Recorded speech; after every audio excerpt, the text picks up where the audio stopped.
Welcome to this podcast for Brighton School of Business and Management students studying for the Btec Level 5 courses. For this unit, you'll need to satisfy the criteria exactly as laid down in the assignment brief and as described here, but you should, wherever possible, use examples from your own organisation and business sector, as well as showing evidence of having studied the unit topics in depth and breadth by referring, where appropriate, to relevant models, theories and established best practices. To enhance your understanding of these assignment issues, we strongly advise that you also discuss them with managers and specialists within your own organisation.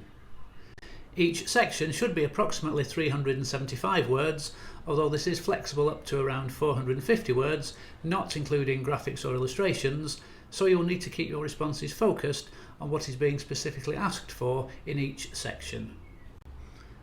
Section 1.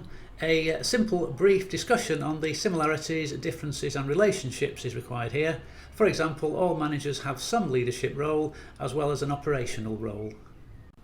Here you need to select and describe a few organisational, corporate and/or strategic level objectives, such as achieving ISO 9001 certification, achieving targeted market share, profit level or customer satisfaction levels, or successfully moving into a new region, and then say how management and leadership style will or might impact on the achievement of those objectives, both negatively and positively, and explain why. Section 2. You need to do exactly as asked, searching on the internet using the phrase personal plus professional skills plus effective manager will produce many useful links, and also consider your own experiences. For bullet point 2, you need to give examples of different skills and approaches used by named leaders, contrasting ones from different fields, and you also need to refer to the skills and attributes that are acknowledged as being those of each named successful leader.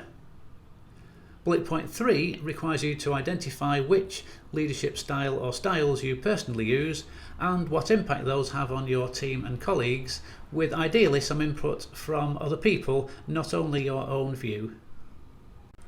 Section 3. Here you need to describe the range of established management and leadership theories and models, and then describe particular situations or organisational events such as a merger or recession problems, perhaps a competitor gaining market share, or political and legislative changes, etc., and then illustrate where each theory or model would be appropriate.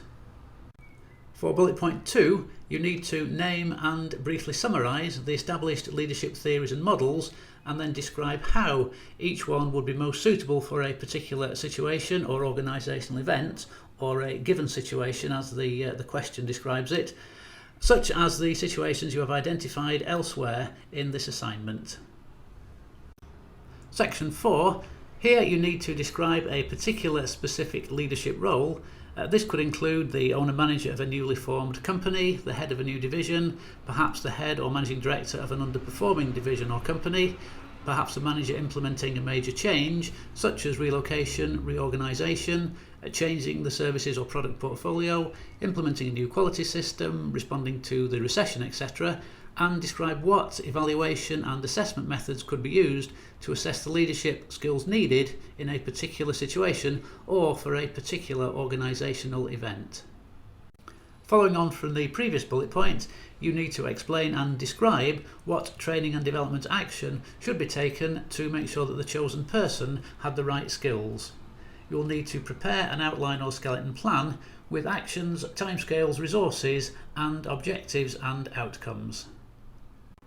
And following on from your response to bullet point 2, you need to do exactly as asked, which is justify why you have recommended the development methods, not the skills, that you have included in your management and leadership skills development action plan. Don't forget that you also need to include a list of sources of information and references, showing any books, websites, articles, case studies, reports, internal documents and people interviewed that you drew on in order to complete this assignment. The sources of information and references are not included in your word count. Here is a list of websites you should find useful when completing this assignment.